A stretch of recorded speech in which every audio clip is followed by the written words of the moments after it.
One of these days I'm going to figure out the buttons. I really am. I will. I promise. John, hear you there. Thanks for hanging out as you always do. And it is another round of the Red Clay Soccer Report.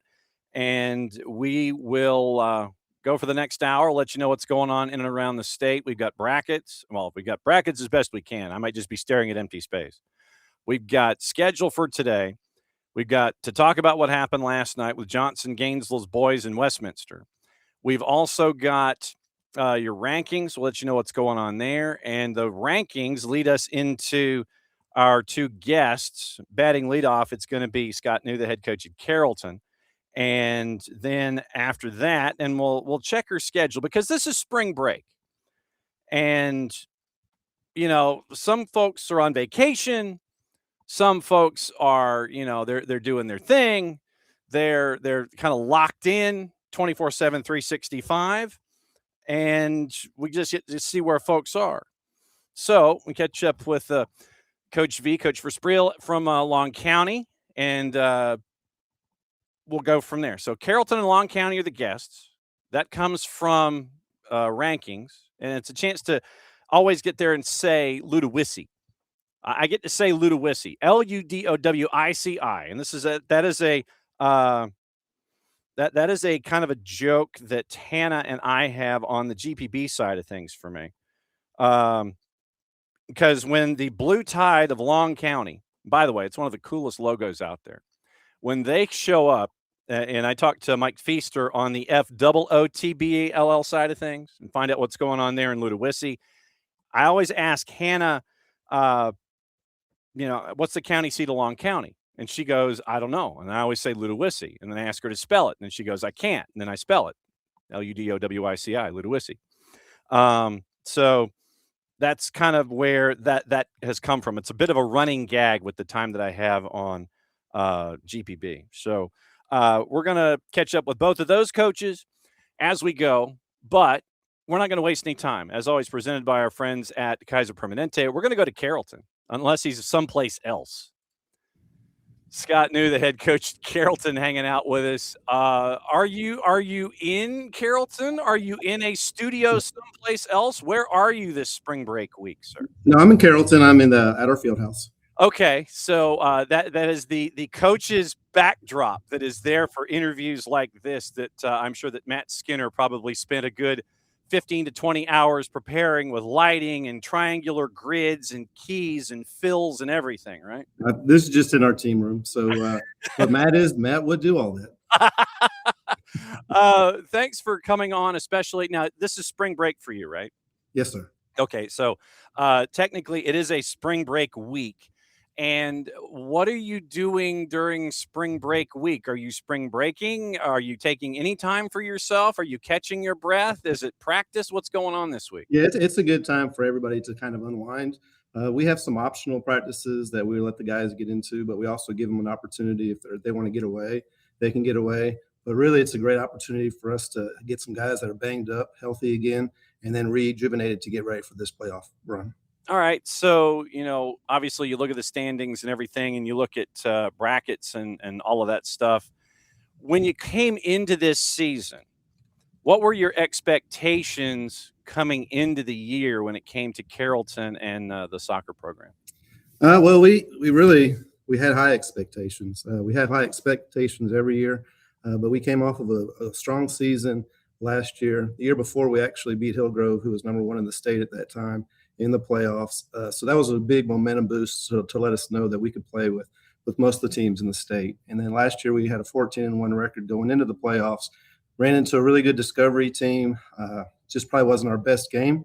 And so we came up short in the first round, and these guys really rededicated to really making a great run this year. 14-2-1 out of the blocks. And when you look at how things have been this year, ranked all classifications, depending on who you stare at, top 20, they've got you at 17 and some points. When you look back at what you've been able to do to this point, how many folks were coming back? What did you lose to graduation? You mentioned the rededication to everything. What was the roster looking like coming into this year? Well, we had probably 4 really key seniors that we graduated last year, but we also had some players that have been in and out of our program They've been playing some high level club soccer that weren't able to play with us some years that we're able to this year. So that was a big boost for us. They kind of filled in the positions that we lost with our seniors. We had really our whole defense came back from last year. So we felt really good about defensively where we were. And so we really were just early in the year trying to figure out where all the pieces of the puzzle would fit and really had a very tough opening part of the schedule. So we were able to play some really good teams early and kind of figure out where we were. And now we're at that point where we think we feel pretty good about the people in the positions that they're in. Ranked number 2 in the scoreboard rankings in 6A, and it's heavyweights. We've had the head coach from Meadow Creek on. We actually had him on the morning show because he couldn't get out of his lunch, and that happens with coaches a lot. We had him come on. We talked about with Meadow Creek with their start, Lambert with their start. You look at the top 5, it's Lambert, Meadow Creek, South Forsyth, and Campbell, and it's a good representation, I think, of what you see in 6A soccer because it's you guys out what I refer to as the Western Frontier, and then you have obviously your pockets of Cobb and Gwinnett and Forsyth County. What's it like are you getting to do this quietly because you're out west so far, or is everybody sitting there going, yeah, okay, we know Carrollton's coming, we know what to expect? Do you get any quiet time in building this record so far? Well, we purposely try to fill our record with as many non-region teams as we can that are really high quality. Meadow Creek was very, very good. We got to play Meadow Creek and Campbell. We were able to come out on top on both those games, and both those teams are really, really good. So we got to go play in the Creek Cup, which is a really good tournament that Johns Creek runs. And so that was fun for us, and it was a great experience for us. We said we're trying to win 3 trophies this year. That was the first one. Region trophy is the second one. So we have one more that we're trying to find. Yes. Run down. You look at the schedule, and not every season is perfect beginning to end. And not every win is 100% positive. Not every loss is 100% negative. So when you lose you draw Whitfield Academy out of the blocks. Mm-hmm. Then you lose to Rome 2-1. And you mentioned the loss to Hillgrove. What did you learn coming out of the blocks at 2-2-1 that has got you on this run to where you are right now? Well, Whitfield Academy, they're a really, really good team. They're a private school division, but they're really, really solid. One of the best goalkeepers I've ever seen. So they were quality. We didn't have our starting one of our starting defenders. He was serving a red card from the playoff game last year. So that Rome game was kind of a feel-out game. The Hillgrove game, we were up 3-0. Had an injury, and we just they got some momentum, and they credit to them. They were able to put that game away late in the game. But yeah, we feel good about where we're at now, and we feel that we learned some things from some of those early games and some of those early contests. And again, we feel that since that point, we're starting to get to where we feel really comfortable with what we're doing. Yeah, and it's Chattahoochee, Campbell, then you lose to Hillgrove, then it's North Side, the goalless win, goalless over 80 minutes, and then you go extras, and then you beat Meadow Creek. Villa Rica Harrison, region play, Douglas County, Chapel Hill, Westlake, LaGrange, you ducked out, you ducked back in for East Coweta, Columbus, which is traditionally tough in the Western Frontier, Bremen and Cass, and you've got 2 matches left in the regular season with Alexander and at Lithia Springs to wrap things up next week. You mentioned obviously that this is spring break for you, and you get to fix some injuries and kind of get everybody back to square for these last 2. What would you like to see in these last 2 games with Alexander and Lithia Springs before you get into the postseason? Well, we just want to really come out strong, have a good, strong performance.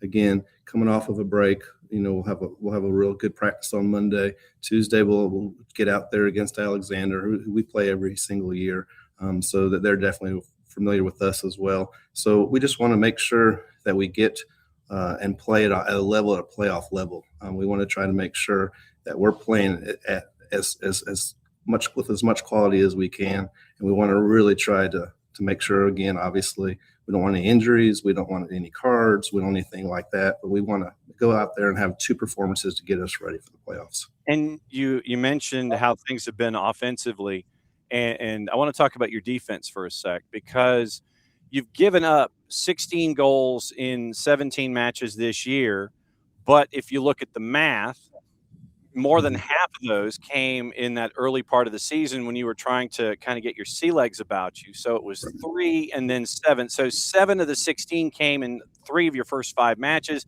So that's 9 since then. What has it been about your defense that has really impressed you this year? Well, we defend at all positions, and so our defense starts really from up top. Our forwards are expected to defend. I think our midfield can match up with just about anyone's midfield. We moved one of our defenders to the 6, where he's more of a really a defensive 6. He can facilitate as well on offense, but he's really one of the better defenders, I think, in the state. And for him to kind of to shore up that middle for us really gives us an advantage and really kind of locks down the middle of the field. And then we got 2 big guys on the outside that can run, that we feel like can match up with players that are very talented from the other team. So we have some experience there. Our goalkeeper is back, and he's doing a great job for us. But I mean, there's really good leaders. We're big, we're physical, we've got some speed, and then we have a lot of midfielders that we can play and that we feel really good about defending. Okay, and so for those who haven't had the chance to see you this season, who are some of those names that you can attach to all of that defensive output and the goals that you've been putting in the back of the net this year? So we have 2 goal scorers that have more than 10 goals with David Osario and Kedwin Flores. But we have 13 players that have at least 2 goals, and we have 9 that have at least 4. So we've have a lot of players. We play a lot of players. We're able to feel comfortable about putting different players into the game, and we're getting some great output from them as well. Defensively, Santos Perez is kind of the leader back there of our defense at center back. But we got 2 sophomores in Stephen Woznicki and Bryce McClendon that are both physical kids. They're both talented kids, and they can also get into the attack. So then we have the freshman that we brought in, London, and we were worried about seeing if he can handle it, but he's a very high quality player, and we actually started playing him in the East Coweta game, and it just allowed Stephen, who played center back, to get to the outside back and really helped our defense and offense. Another couple of minutes here with Scott New before we head down to find out what's going on at Long County and find out what's going on the girls' side of things. You got your 300th win earlier this year, and it's back-to-back region titles. What was it like to get 300 in the win column for you? 300 is a testament to our program. It's maybe says I've been here for a little bit, but it also means that our program's been around for a long time. We've had 3 Final Four teams. We've won the region 15 times, so we've been around for a long time. We're trying to get to that next level and that next step. It was probably our most exciting game. Meadow Creek was the 300th one, so it went to overtime and PKs. So it was a really exciting atmosphere that night, for sure. I wasn't expecting 300 probably on that night. Didn't really think about it because the game was so intense, but it was a great feeling. All right, so then I'll ask, you know about your 300th. Do you remember your first? That was a long time ago. I don't really remember my first one. I could probably look it up and see, but I remember the first one was here in Carrollton, and it was exciting. It was taking over a new team that really we wanted to we had a good group of seniors that year as well. And so it was an exciting time for me. I was 25 years old at the time, so it was a lot of fun, and that was a great team. And we've had lots of great teams come through here. When you started at 25, when you look back at the time that when you started back then, last Tuesday when you were 25 years old, what has it been like for you to grow that program out there at Carrollton to be where it is right now? What's it been like when you sit there and you look at yourself at 25 and you look at yourself now? What's it been like to see that growth there? It's been great, and Carrollton's probably, as you know, we've had a tradition of excellence in all our programs, and so it's something that we take a lot of pride in.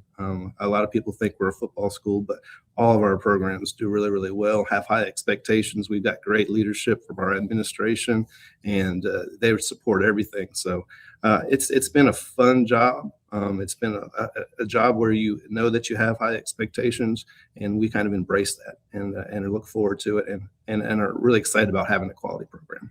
How would you describe Carrollton as a football FUTBOL town? Because You and I both know what it means when you have Friday night double OTBALL over there with Joey and everything that he's building. Yep. But what is it like on the FUTBOL side for you, and what is Carrollton as a football town? It's a lot of fun. As I said, we've had a lot of alumni that come back all the time. We have great fans. Our fans get excited, especially for the big games. We don't obviously fill it up, but we have a presence, and we have a lot of fans that also travel with us, playoff games, and even like when you get to the Final Four games, the whole community comes out. When you get to that point, it doesn't matter if you're playing golf, basketball, tennis. We could be playing ping pong, and if you're in the Final Four and you're getting to that place, making a playoff run, the whole town gets behind you. And it's great to see how Carrollton wraps itself around everything AAA, arts, academics, and athletics there. Scott, it's great to pin you down finally to where we can catch up and able to catch up on everything in Carrollton. I can't thank you enough for doing this on a Wednesday during your lunch hour. Go get lunch, and we'll catch up with you soon, my friend. Thanks for dropping by. Yeah, we appreciate everything you do for high school athletics, John. You're a big fan of yours for a long time. Thank you much. We'll see you soon, my friend. All right, thank you. All right, there goes Scott. Now we're going to do the hot tag.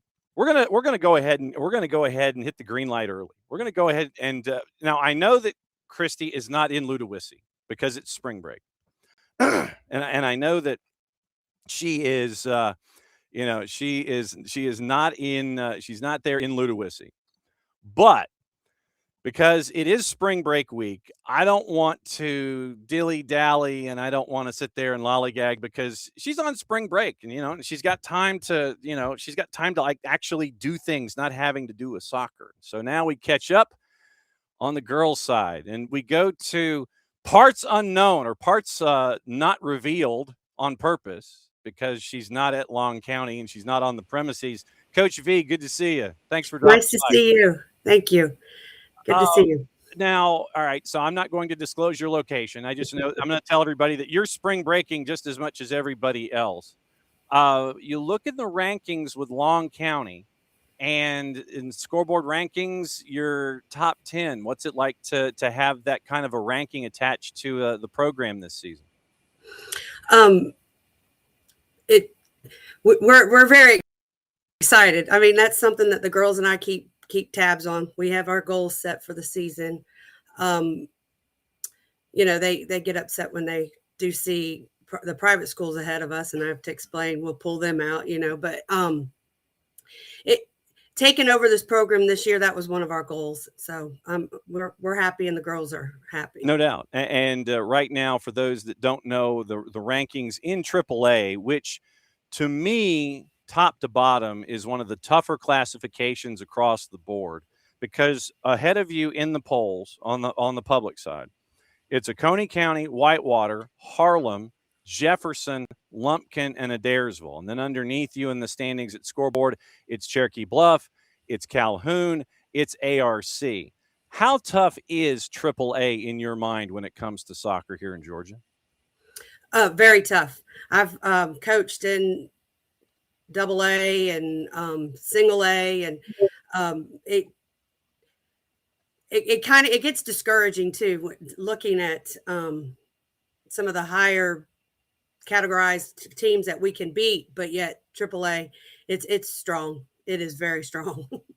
Yeah, and I mean, and the thing is that when you look at the rankings in and of itself, you're staring at a lot of stuff from across the state. It's not just one particular section, because it's Athens, it's Fayette County, it's Augusta, it's Jefferson once again up by Athens, it's Lumpkin County in the mountains, it's Adairsville in northwest Georgia, it's you guys headed towards Savannah, Cherokee Bluff, which is up 985 and right up toward Flowery Branch in Gainesville, Calhoun over in the northwest Georgia, ARC back in Augusta. So I mean, it's a well-rounded top 10 on the girls' side in AAA. It's not just in one pocket.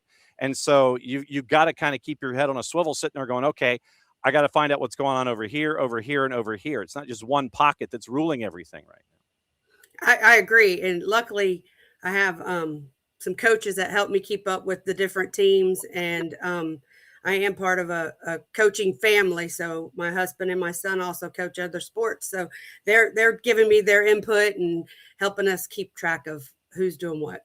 Okay, so what kind of input are you getting in the rest of the Coach V coaching tree here? First of all, it goes with how do I say it? The way our schedule is. Mm-hmm.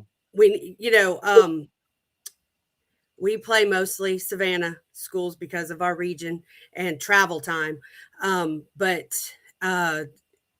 we're trying to map out, like working on next year's schedule, and we're trying to leave Little Ludowici, Long County, the Savannah, Southern Georgia area, because according to my son, the competition's north, so.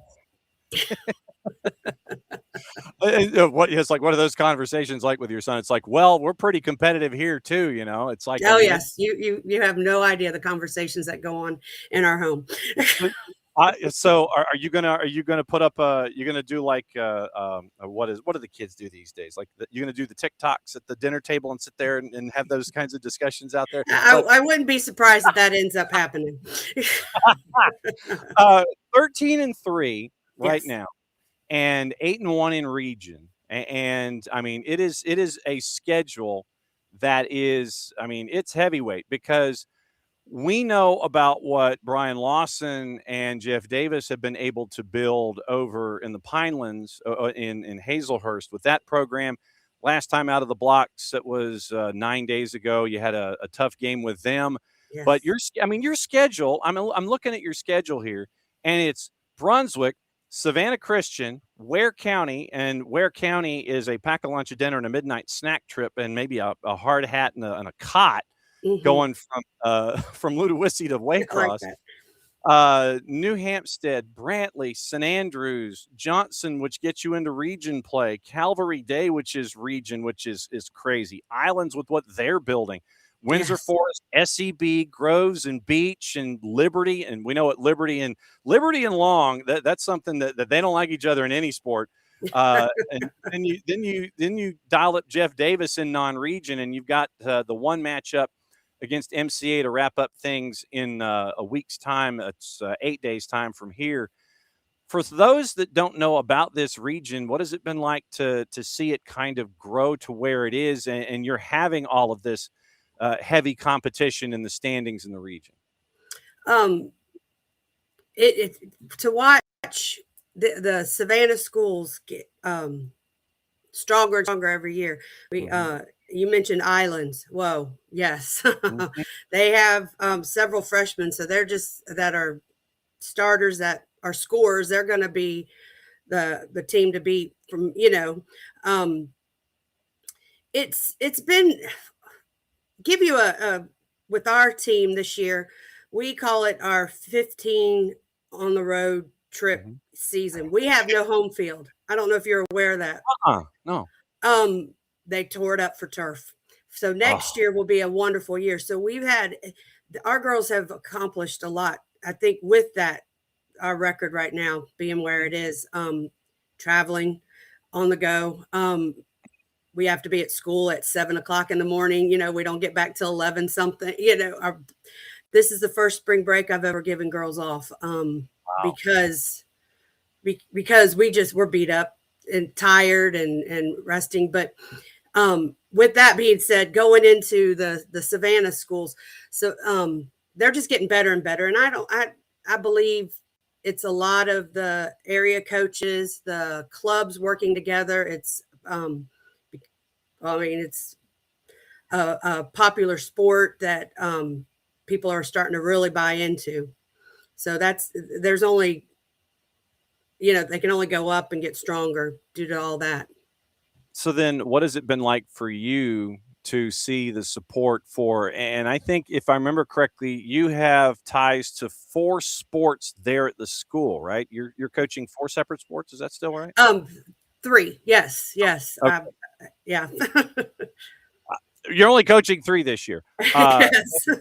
And I mean, and you've got to keep your life straight, and you've got to make sure that it's like, oh no, that's not this sport that we're talking about today. You're not dropping wrestling terms into coaching soccer or anything like that. I'm so glad you mentioned that, because that's exactly, I have to sit here and think, okay, which sport am I in, which rules, which, when it comes to, I'm assistant softball, I'm a head the girls wrestling coach, and then the soccer coach. So this year. Yeah. And I mean, it's crazy to balance all that stuff through.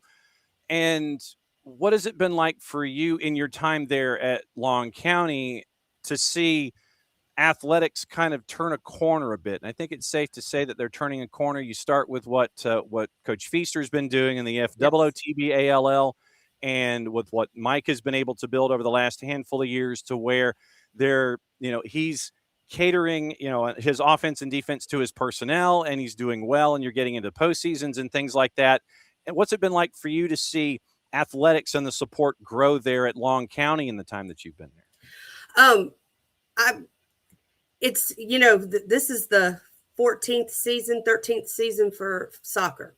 Mm-hmm. Long County High School is growing. And we say this with football too. You don't have the dads who say, oh, I played for Coach Feaster, I played at Long County, because both of the programs, all the programs are fairly new.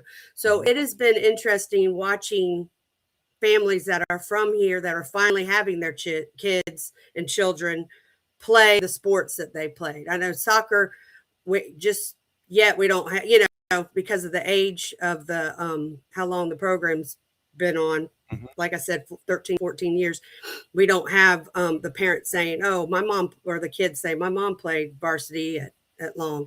But we have the best administration I've ever been under in 32 years.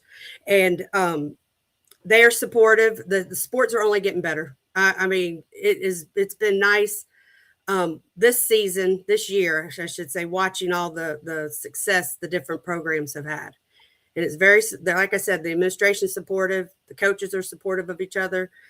Coach Feaster's right there to cheer me on when after a night of a game. So, I mean, there is a lot of good things happening at Long County, and I'm glad we're here and we're ready to be part of that.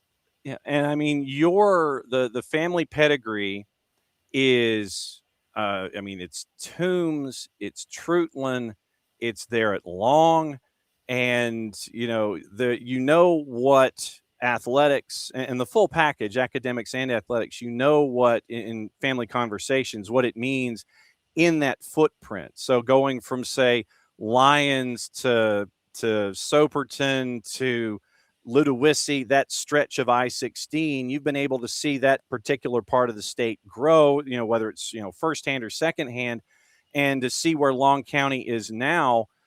It's really cool to see, A, as the school is growing, and B, as the pedigree continues to grow, where things where they've come from and now where they're going, and you get to see it in multiple sports. What's it been like for you to see that whole I-16 corridor grow the way that it has? That has been fun. We're not from here. We started, so being transplants, we came to Georgia in 2007, and it has just been wild to think of, like you said, 16 growing, and no one knew where little Soperton, Trutland County was. But, years ago, I was like, this is a diamond in the rough, and then they're getting better and better and growing. I know, like, when it comes to schedule wise, I know we're going to, I contacted Vidalia. We're going to scrimmage Vidalia next year. I know, I know where the other teams are, and have watched them grow. And it can benefit us as a team at Long County too, especially when you start playing these teams for when we have the power rankings. Yeah. But it has been nice. I remember being at Toombs years ago and playing Long and having no idea where Ludowici was, and taking the back roads, and then heaven knows, 14 years later, we're living here. So. Well, so how much of a challenge is it? You mentioned just being a complete and total road team. I mean, you're a bunch of road dogs. I mean, how difficult is that? it's been more difficult than people know, than even higher than our administration knows. My principal made a comment about he realized that the kids were getting in so late and then having to get up the next morning and get to school. Our bus situation, bus drivers are, that's a big, huge thing with us having bus drivers and waiting on the routes and then getting to games later. A lot of times we'll roll up, and the girls and I have already done our pre-game at the school because we couldn't get a bus driver till later on. But it has been rough. You get used to playing on your home field. You get used to your steps. You get used to, if you're going to go out wide, when to cut in. 3 of my starters, my top scorers, are out due to ACL. One just had a surgery Monday. One is waiting on surgery, and one had surgery preseason. Wow. But and none of them happened on our field. It was little injuries like that. Well, those are big injuries, but little things like that affect these girls. The bus rides, when you have to get on a bus and be on a bus an hour and a half, when you have a bus that's governed and won't go over 55, there's little things like that I sometimes play poor pitiful me, and like, if only this could be better, if only this, we could do so much. But the good thing is they've become resilient, and we've used that to boost us up to it's one of our goals. I keep telling them my goal for them is to be playing the best game at the end of the season. So we're getting there. It's just beatings, and like I said, the first spring break, as a head coach, I've taken off with the girls because I figured our mental and our physical well-being's at stake. So we'll just pick it up when we get back. So who, for someone who hasn't seen you play this year, when they come walking in the door and you're on the road and they followed you to this match, who have been some of the standouts for you this year that have helped you get to this particular point of the season and be as successful as you have? The first one that comes to mind is a senior, Macy Higgison. She's one that went down at Jeff Davis. She all around type child. She sprained her ankle in first half of that game. It was looking bad. The trainer taped her up. He said she was good to go. She wanted to go back in, and it was 15 minutes left in the game when she tore ACL. Mm-hmm. So, but she was our leading scorer. She's had 20 goals this season. Just phenomenal. I can put her wherever. She just wanted to be there. You'd see her just giggling on this, she's got the ball fighting with another girl. She just loves the game. And so, everybody, that would be one that is a standout. We have, we have several girls that have scored over 5. So, we have a freshman who's a mid, Gracie Wingate's got the foot on her. And so you could hear them in the stands yelling, "Go Gracie," wanting her to send the ball down. But we have Reese Davis, who's a junior, which she'll be back next year. She's a right forward and just a little spitfire. She knows how to charge and be up there and be ready and crash the goal to get some goals in. So those are 3. Now, our defense, I'm really defensive minded, and I'm proud of our back defenders have really done a fabulous job. We have a set of twins, the Contreras twins. They're play right and left fullback, and then I have 2, Jersey Lester and Abby Medina. They're my center backs, and they work wonderful together. So that's something that I'm looking forward to next season, working on that as we go along. But I tell them if it wasn't for defense, and then our goalie's a senior. She's Safira McGee. I can't ask for a better one. So she's been I guess the rock for the season for the girls. So Yeah. Looking at the numbers, you mentioned how proud you are of your defense, and it was you gave up 5 to Calvary Day and 2 to Ware County, but that takes you into March. And so basically, since the beginning of March, you've only given up what? I'm trying to do math here. So 15 goals outside of those 2 games. What have you learned about yourself in those losses, especially early on in the year, that you were able to apply to later on in the year, that you could turn those situations into positives? The Ware County game, I still beat myself up over that as a coach. We were playing around, not playing, I was testing, seeing where we were. We weren't in our right fit yet. Mm-hmm. So it kills me to admit to, but I admitted to the girls, I'm like, I'll take that one. Cause I was just testing some of the girls to see who had it in them. And, it was a good experience for us as a team. But,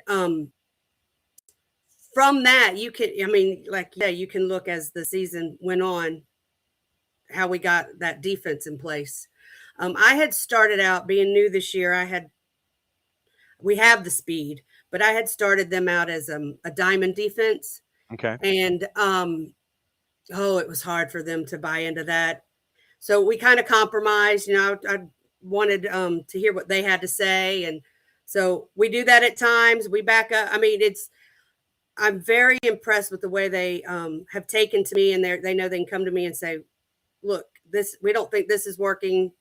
And I don't take it as, I'm very big on the respect part, but I feel like when they come to me in a manner that they have, hey coach, do you think we could try this? Or, if Abby says, can Jersey and Abby, and can we switch? Because, and then I've go to them and say, what are you seeing out there? Tell me, because I can't see everything. So it can only get better. So. What have you learned about yourself as a coach? I'm old school, and I've learned that I've had to change a few things. This is year 32 for me, but it's my first year as a head coach at Long, and sometimes the girls might take my tone wrong, but I do think they know. Well, I know they know I love them, but I get. I have to stop and say, okay, it's 2026, not 1994, and work on it that way. But I've gotten their opinion more this year than ever, and I've asked them to please trust me. If you mentioned again that the program's only 14 years old, but I'm the first outsider coach that they've had. Everybody else has been from around there, or they've had a reference to, or knew of them before they've gotten to high school. So, but these girls are making me a better person, and this is my favorite of all the sports to coach. This is my favorite. So, all right, and see, you keep opening doors, and I'm sorry. No, this is a good thing. No, it's like my golden retriever brain just kind of sits there. She's opening a door for me, so I want to go through it. So, when you're trying to learn, do you watch on the weekends? Do you watch professional? Do you watch NWSL, college? How do you learn? How do you learn the game going forward? I do watch a lot of high school, and college. I don't know if that goes back to being a football family where, we're more into college than we are pros, right? But I've just every now and then I'll look at pro, but I want to be realistic to where our girls are when I'm watching something, so I can, use that as base and take my notes and figure out where to go from there. But I do spend a lot of time on Huddle. Okay. And then the kids will come to me. Have you seen this? We'll look at that, but I do search the internet. I try on weekends, Sundays especially. That's when I'm doing a lot of my soccer, devoted to soccer time. Okay. So.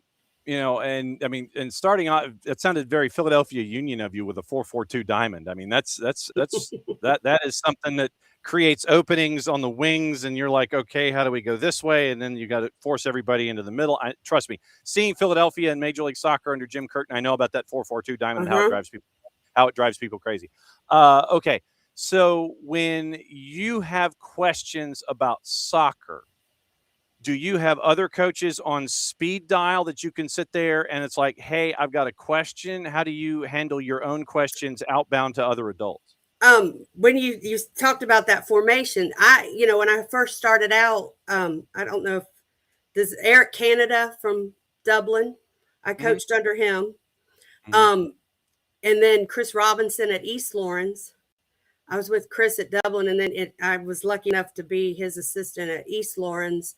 And then those two, I can text them or, ask them.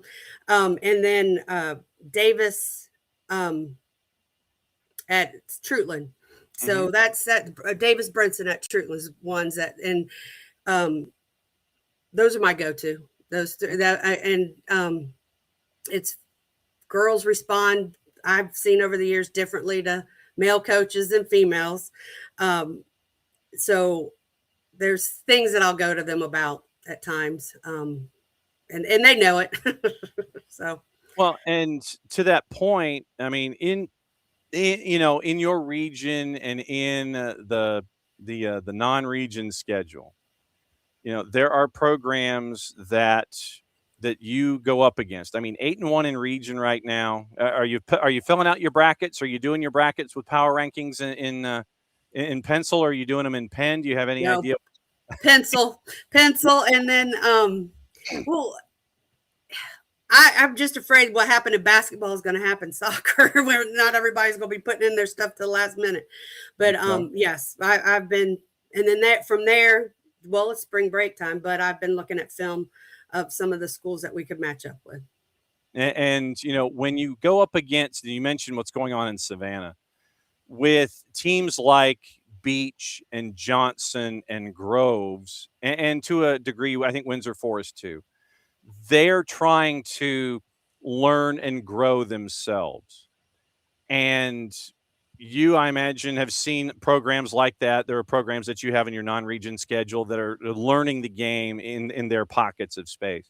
What advice would you give your fellow region members and those other non-region opponents that you're handling fairly easily out there on the field? What advice would you give those programs and those coaches, or do you have conversations with them about, hey, you're doing the right thing, stick with it, call me at any time?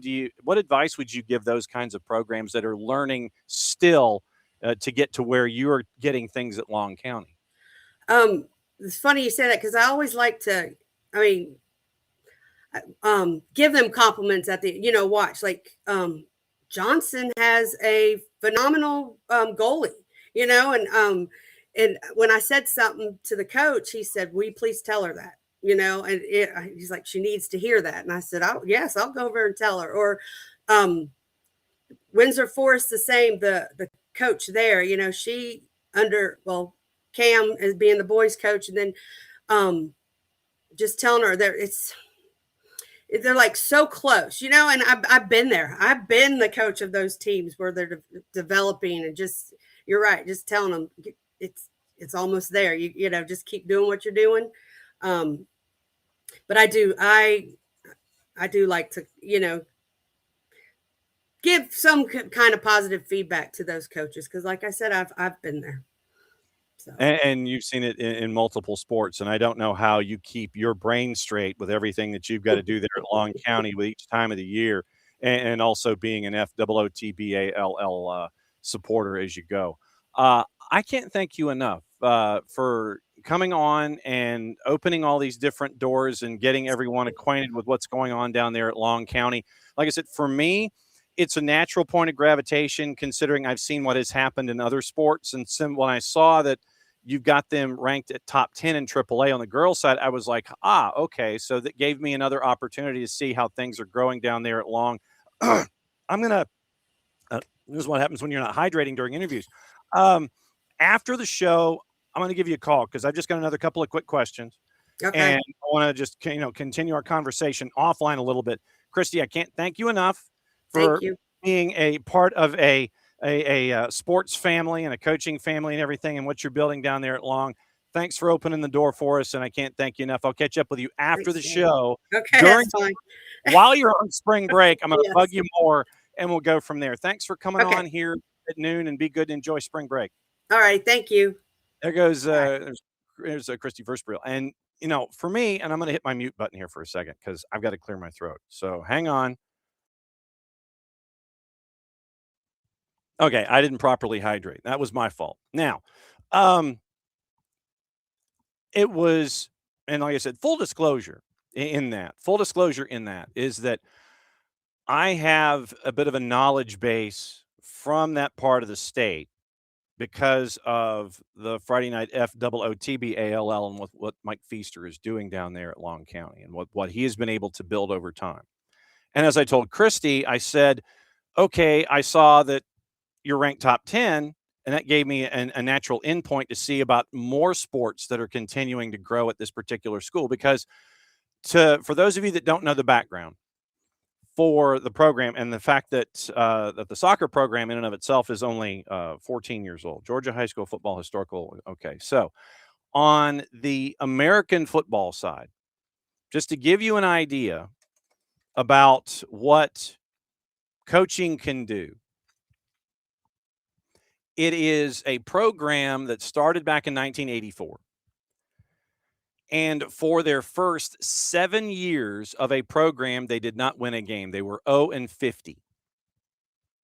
They had one game in 84, 2 in 85, had a first full season in 86, discontinued the program 87, 8, and 9.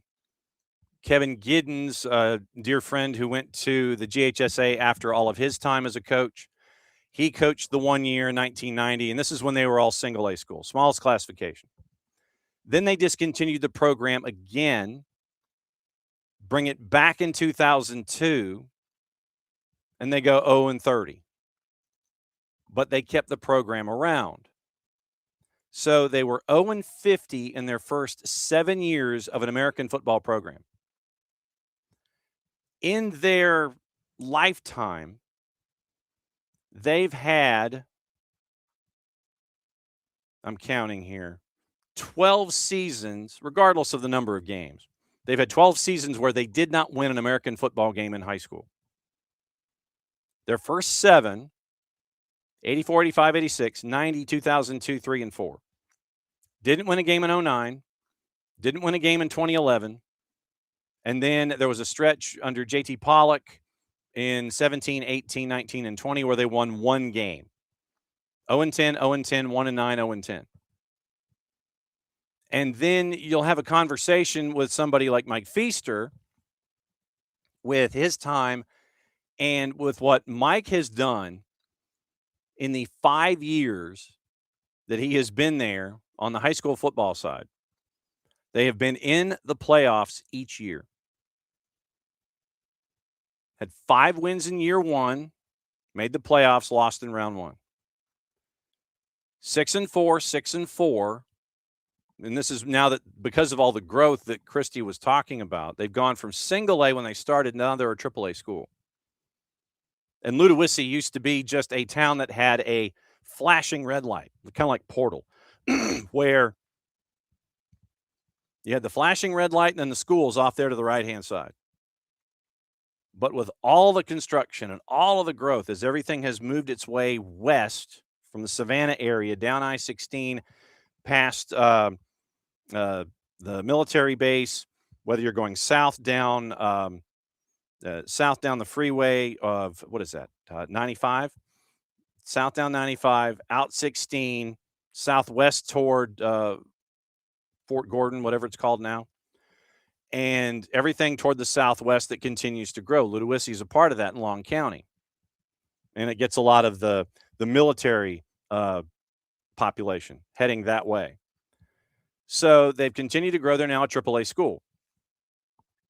Mike Feaster has gone 5-5, 6-4, 6-4, 7-3, 7-3 in his 5 seasons.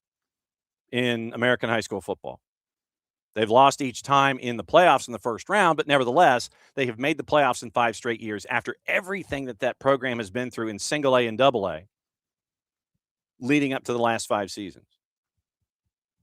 And so having seen that growth when I saw what Long County was doing, and like I said, this is a long answer, pardon the pun, as to why I was having this interview with Kristy Versprille.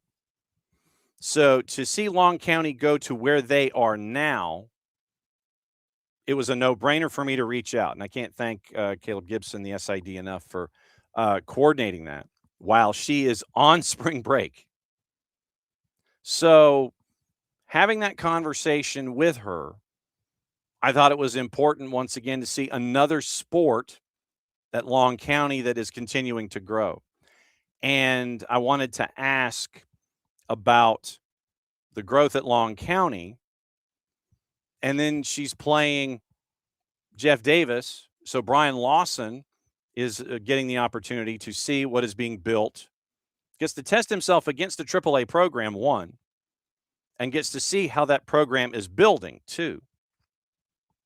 So it was interesting for me to want to share this story, and the fact that they're doing all of this on the road is insane to me because they're tearing up the football field, going from grass to turf, and, you know, obviously for maintenance issues, I understand that. But the fact that they've done this entire season on the road and that they are where they are in the rankings in AAA on the girls' side is insane to me.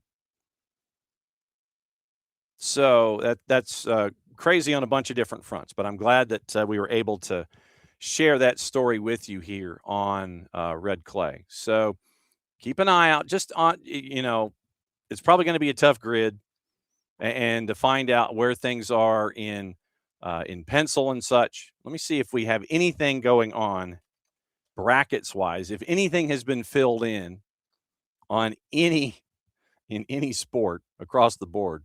So, all right. So let's see. Do we have playoff brackets? Okay. Playoff brackets, girls. All right. So we do have some folks that have been filled in brackets. And we know so let's see if AAA girls have anything filled in. Okay. It's power rankings. And so that's not going to get filled out until the end. So, all right. 6A girls in the brackets.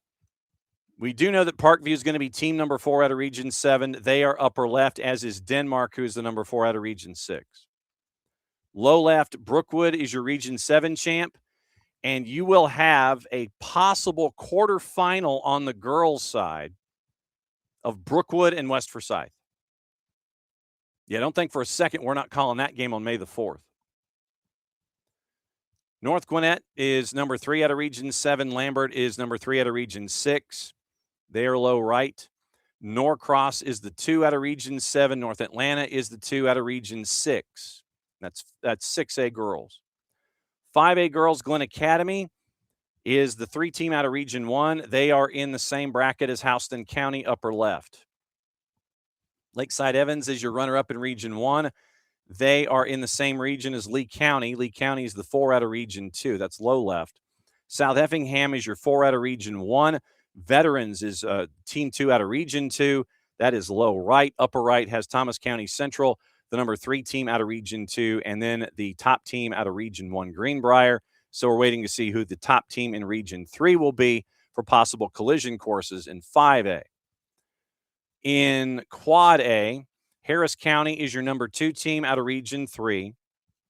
That is upper left. That's what we know so far. Northside Columbus is your 3 out of Region 3. That's low left. Central Carroll is your 4, and that is low right. Starsmill, your region champ out of Region 3. They are upper right. So we mentioned AAA is power rankings. AA is power rankings. Single A girls Division 1 is power rankings, and Class A Division 2 starting to fill itself out a little bit. Trutland gets a first-round bye as number 3 team in Area 2. They will play the winner of Towns County and the Area 1 Team 1. Metter is your team 4 out of Area 3.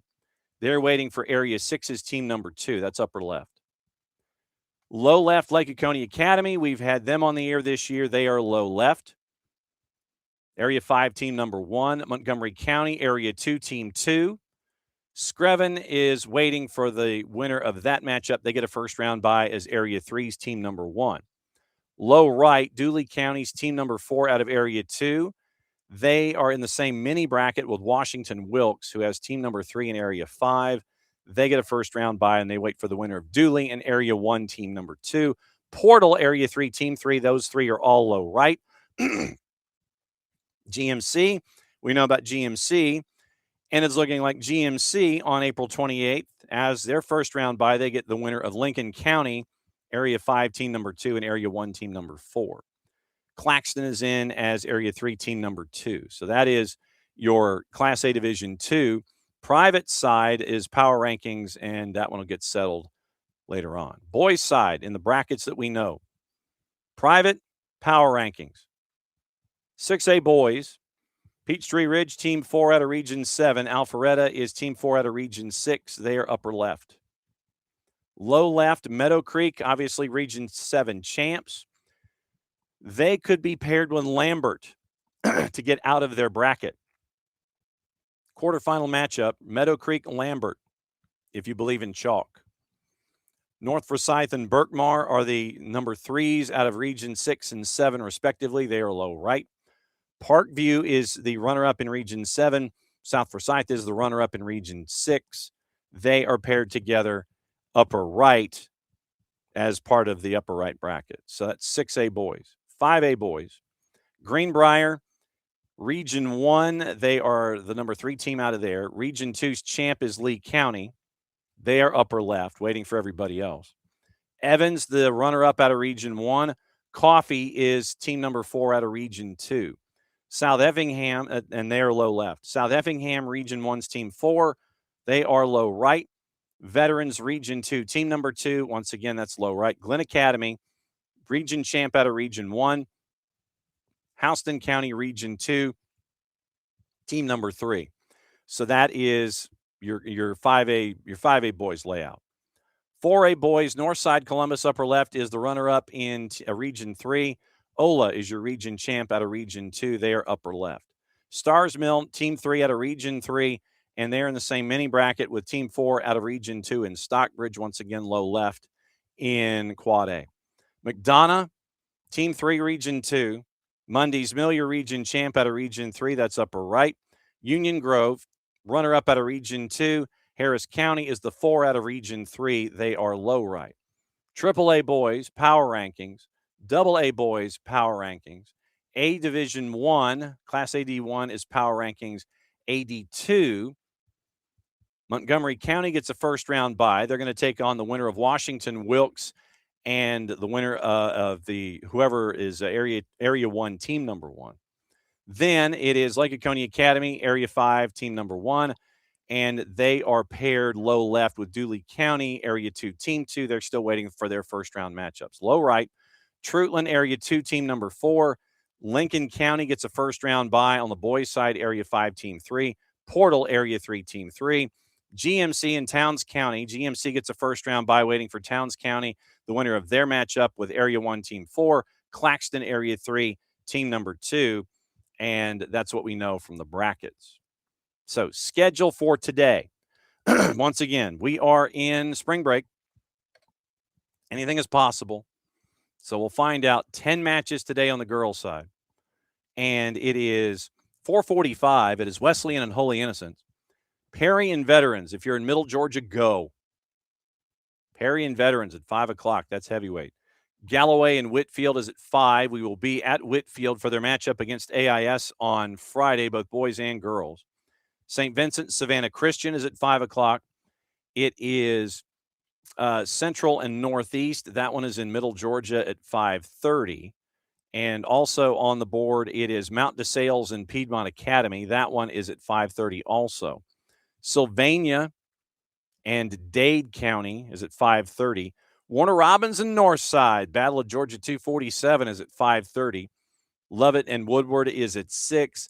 Jordan and Shaw is at 6. So those are your matchups on the girls' side here in the state of Georgia. 10 matchups today. boys' side, 8 matches. Lovett and Woodward is the early game at 4:30. Towns County and Battery Creek is at 6. Wesley and Holy Innocent slated for 6:15. Perry and Veterans, the nightcap at 7.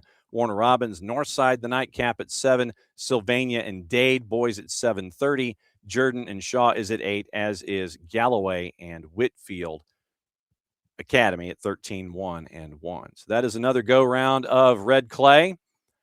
I can't thank the coaches enough. Coach Versprille from Long County, and Scott New, the head coach at Carrollton, to find out what's going on the boys' side, one of the top 5 teams in 6A, and for one of the top 10 teams in AAA at Long County, as Coach V continues to build her program. It's another go-round of the Red Clay Soccer Report presented by our friends at Kaiser Permanente. Let me pull my finger out from underneath. So, presented by our friends at Kaiser Permanente, and we can't thank them enough for everything that's going on. Remember, we will be at Whitfield for Whitfield and AIS on Friday, doubleheader. I will be there for those. Maddie Cruz will be calling Atlanta United 2 and Inter Miami CF2 at 7 o'clock on the network. It will be SDH 1 and 2 active, up and running, and it will be a busy night for us on the high school side and on the side for the twos, as the first team is heading to Chicago for Atlanta United and Chicago Fire. Mike and Jason will have the call for you there on Saturday night. So 92.9 the game in the Odyssey app. So for Long County and Coach V, for Carrollton and Coach New, for Matt Skinner, Caleb Gibson, the SIDs in both of those places, for all of you for hanging out with us for another go-round of the Red Clay Soccer Report. Back at it again, 9:05 in the morning tomorrow, breaking it all down on Thursday for Thursday Thoughts.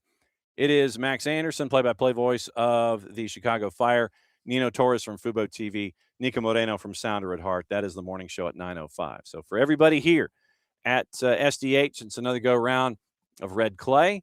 Played safe, everybody. Mucha platial. Since it's the end of the show, that means I get to do this. Red Clay returns a week from today.